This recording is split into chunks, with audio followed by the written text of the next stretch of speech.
BLO घर घर नहीं जा रहे हैं, फार्म नहीं दे रहे हैं और उन्हें खुद पता नहीं है कि फार्म कैसे भरा जाएगा। और दोस्तों बहुत बहुत स्वागत करता हूं आप सभी का। देश के 12 राज्यों में एसआईआर की प्रक्रिया जारी है, लेकिन अब एसआईआर को लेकर जो खबर आ रही है दोस्तों, उसने पूरे देश को हैरान कर दिया है। एसआईआर बीएलओज़ की जान ले रहा है।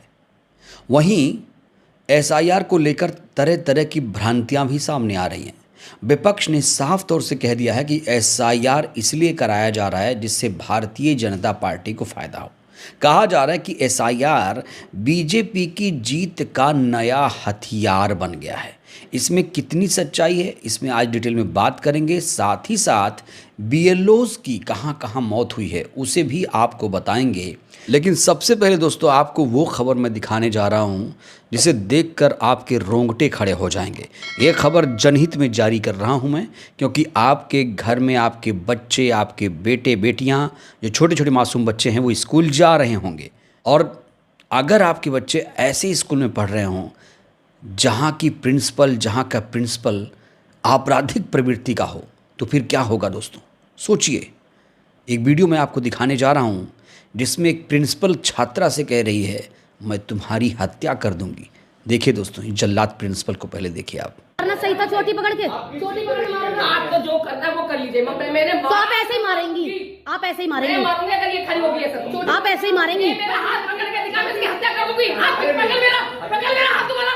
मैं अभी तेरे सामने मारूंगी, पकड़ मेरा। सुनो, अगर हाथ भी दिखाती हूँ, अगर इसने मेरा हाथ पकड़ा तो क्या करेगी तू? मेरी मैम मेरी बात सुनो, आप सीसीटीवी में मुझे दिखाओ। पकड़ मेरा हाथ, तुम्हारा पकड़।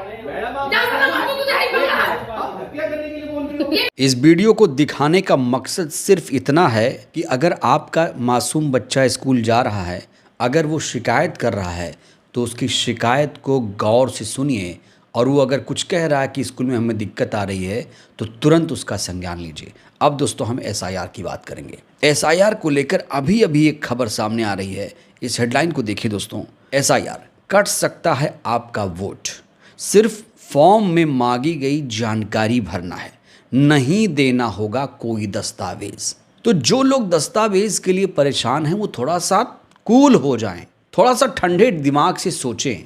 जो नियम बताया गया है उसी के बारे में सोचें। तमाम वोटर ये जान लें कि आपको अभी दस्तावेज नहीं देना है। एसआईआर पर ऑलरेडी मैंने 2-3 वीडियो बना दिया है कि कैसे एसआईआर फॉर्म भरना है। 2003 की वोटर लिस्ट आपको कहाँ से मिलेगी। आज हम एसआईआर फॉर्म भरना नहीं आपको बताएंगे। आज एसआईआर को लेकर जो भ्रांतियां हैं, जो खबरें आ रही हैं, उस पर दोस्तों बात करनी ज़रूरी है। इस हेडलाइन को देखिए अब। उत्तर प्रदेश में हर वोटर नहीं भर पाएगा एसआईआर का ऑनलाइन फॉर्म। जी हाँ दोस्तों, ये अभी अभी खबर सामने आई है, लेकिन इससे भी हैरान कर देने वाली खबर ये है कि जहाँ जहाँ एसआईआर चल रहा है, जो बीएलओ एसआईआर करवा रहे हैं वो बहुत तनाव में हैं, बहुत दबाव में हैं। दोस्तों मैं ऐसा इसलिए कह रहा हूँ क्योंकि तमाम प्रदेशों से ऐसी खबरें आ रही हैं जहाँ पर बीएलओज़ की मौत हो जा रही है, वो आत्महत्या कर ले रहे हैं।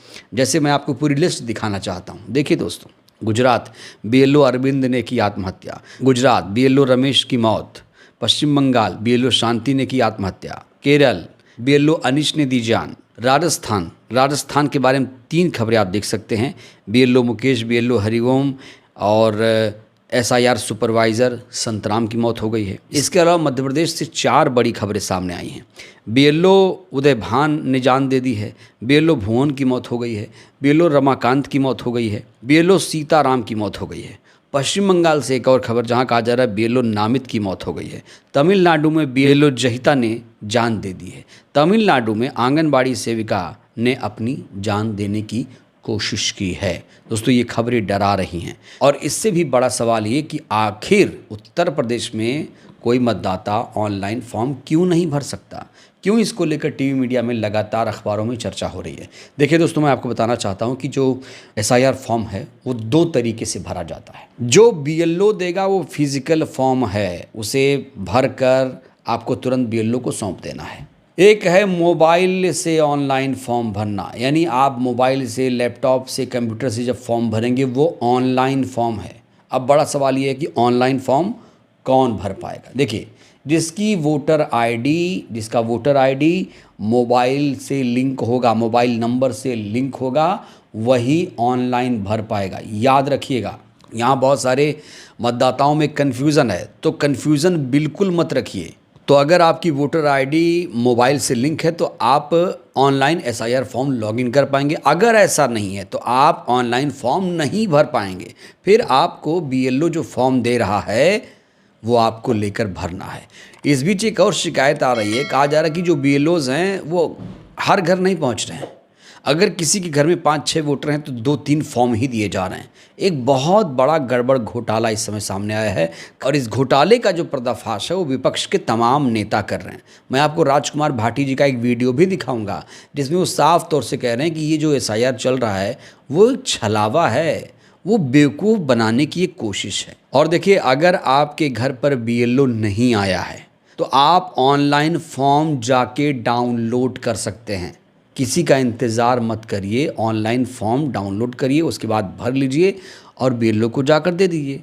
ऑनलाइन फॉर्म भरने के लिए आपको इलेक्शन कमीशन की वेबसाइट पर जाना होगा।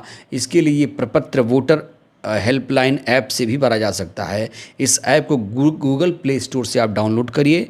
ऐप पर जाकर सर्विस में एन्यूमरेशन फॉर्म पर क्लिक करिए, अपना प्रदेश चुनिए, इसके बाद एक एपिक नंबर भरकर ओटीपी लें, इसके बाद फॉर्म भर सकते हैं। और आवश्यक दस्तावेज़ क्या लगेंगे? जो 13 दस्तावेज़ बताए गए हैं उसमें आधार कार्ड भी है। तो जिन लोगों में आवश्यक दस्तावेज़ों को लेकर भ्रम बढ़ गया है वो ये लोग मानकर बैठे हैं कि प्रक्रिया के लिए निवास प्रमाण पत्र अनिवार्य है, जबकि चुनाव आयोग ने ऐसा कोई निर्देश जारी नहीं किया है। अफसरों का साफ कहना है कि किसी भी मतदाता को पहचान सत्यापन के लिए आधार कार्ड समेत 13 में से कोई एक दस्तावेज़ देना होगा। इनमें से एक भी उपलब्ध न होने पर एसआईआर की प्रक्रिया पूरी मानी जाएगी।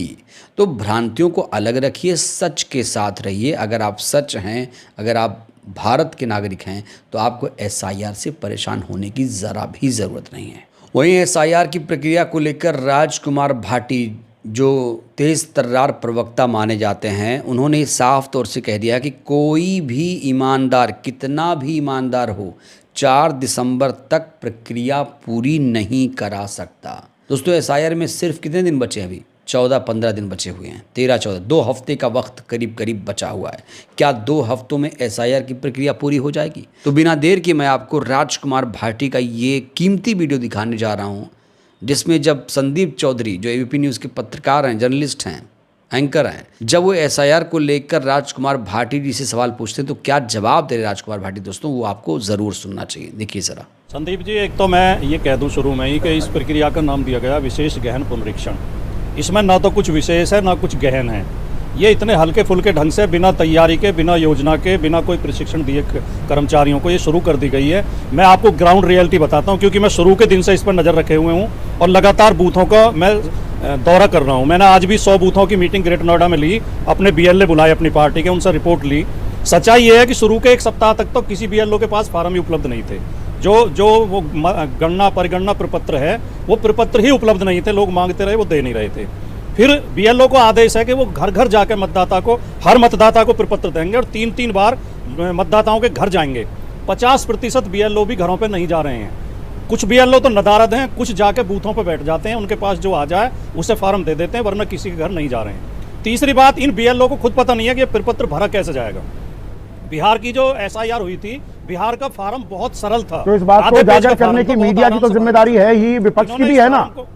आपके बीएलए है ना, आपने खुद जिक्र किया। जी मैं बता रहा हूँ, मैं बता रहा हूँ संदीप जी, इसे इतना जटिल बना दिया। उसमें 3 कॉलम भर दिए हैं। एक कॉलम में 2003 तक के जो मतदाता थे उनको डिटेल भरनी है।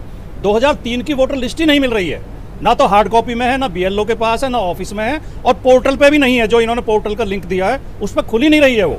और जब बीएलओ से पूछते हैं कि इसे कैसे भरें तो वो हाथ उठा देते हैं, हमें पता नहीं है, हमें कुछ बताया नहीं गया है, हमें नहीं पता कैसे भरा जाएगा। मैं एक छोटा सा उदाहरण आपको दूं। ग्रेटर नोएडा में सूरजपुर कस्बा है जिसमें 30,000 वोट हैं, 25 बीएलओ लगे हुए हैं।